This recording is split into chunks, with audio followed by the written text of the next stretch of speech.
A bird was raised in a farmer's house. It knew the language of humans and used to describe what it saw. The farmer liked it very much, and it was also very happy in the farmer's house. Once a farmer's bachon came to him from another village. Originally, bachon was afraid of his enemies and took refuge with a farmer. The farmer explained to the bird, "Even if someone asks that a guest has come to you, don't admit it." Bachon's enemies knew where he could hide, so they reached. What happened now? The enemy entered the house and dragged bachon away. The farmer was very angry with the bird.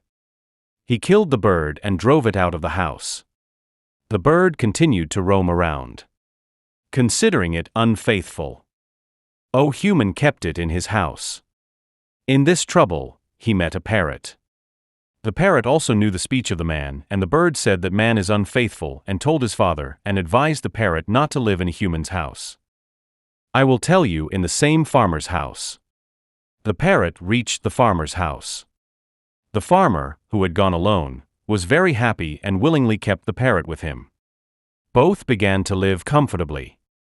Whatever the farmer said, the parrot repeated it. But what he saw, he did not take it out of his mouth. One day when the parrot found a bird, he asked the parrot about its condition. The parrot said, "Thank God it is going well." When the bird expressed surprise, the parrot explained to him, "I don't talk much. I don't reveal the secrets of my partner. I do what my master says." The bird said, "How many days have passed now? So you are suffering. See, one day the farmer will kick you out." The parrot said, "Thank God it is going well." "The farmer will kick you out." The parrot explained to the bird, "I will not hurt him, so he will not kick me out for the rest of my life. I do not speak against him." Compassion. If you do it, you will get sympathy.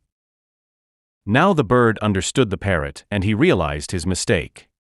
Indeed, the parrot and the farmer lived together for life.